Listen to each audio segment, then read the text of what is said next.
The knock grew louder, and even then she did not open. Finally, the third time when there was a louder knock on the door, she went and she put this, the burglar chain, and she opened. She was palpitating and she was crying and she was completely, overcome with horripilations.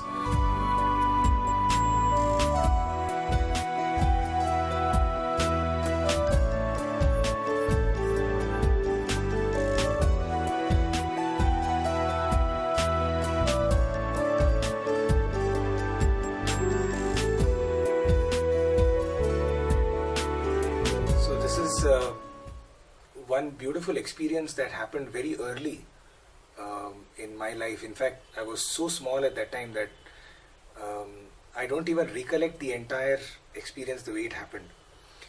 So this was back in 1981, and we had just started the Samiti in Bahrain, in the Gulf country of Bahrain.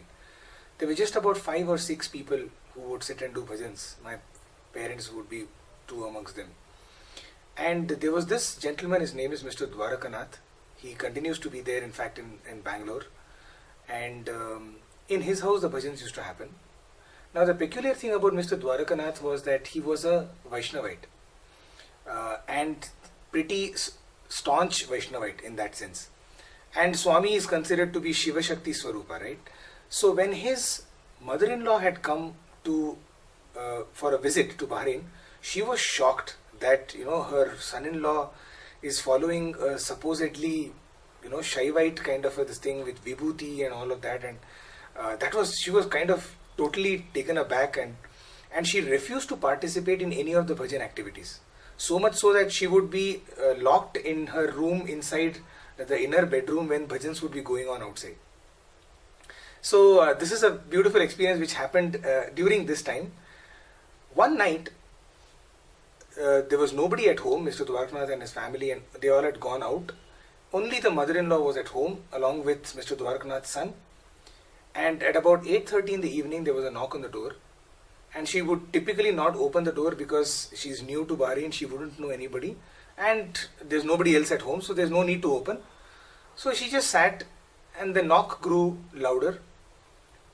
And even then she did not open. Finally, the third time when there was a louder knock on the door, she went and she put this, the burglar chain, and she opened. And who does she see out there? Swami himself is standing outside the door. And she knew for one that, Sai Baba doesn't belong to Bahrain. And so this is like a vision that she is having. And so she immediately removed the burglar chain and she opened the door, and Swami walked into the house. And Swami creates an apple and gives it to her and says, "This is for Dwarakanath." Swami's ways are also so strange, because Swami could have easily come when Mr. Dwarakanath was at home, but he chooses not to come when he's there at home, comes when he's not there, only to bless his mother-in-law. And so obviously she's absolutely dumbfounded seeing Swami, and she took Swami's Pad Namaskar, and then Swami waved his hand and materialized vibhuti and put it on her forehead. And then Swami left. So the moment Mr. Dwarakanath came back, he found at home, she was palpitating and she was crying and she was completely, overcome with horripilations.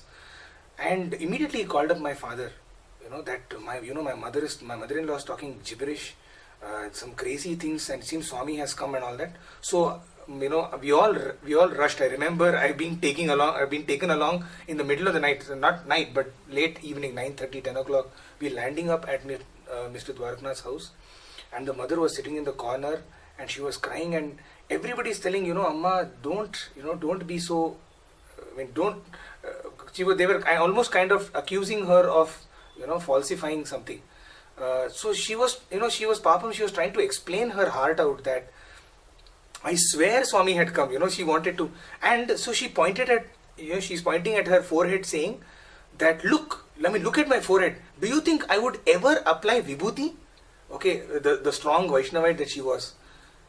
Okay, but even then it hardly is a signal of, Swami coming. Anybody could have applied vibhuti. And so she went on, I remember so cutely, she said, okay, even if I would have had to apply vibhuti, I would have applied it like this, not like this. because again being a Vaishnavite. So okay, I mean these were like she was trying to prove one by one, but it was still not conclusive for the Lord. I mean Swami, see, we all know Swami can do it, but when it happens in our neighborhood, it becomes that much more mysterious. And still people were not ready to believe, and at that moment she just said, if Swami had truly come here right now, from this photograph, pointing at a little Swami's photograph on top of the refrigerator, let Vibhuti come. And right there in front of everybody, okay, Vibhuti starts materializing. And that's the one and only time my father, I don't remember to have seen this, but my father says he saw it, appearing like, these bubbles of water, and then crystallizing and concrete, becoming solid on the frame. And that this was one big moment in our lives when we saw with our own eyes the absolute physical manifestation of Swami. And that was what actually brought us to we were convinced about the fact that yes, this is a omnipresent Lord, and God is omnipresent, but He is also omniscient. That is, He knows and He responds.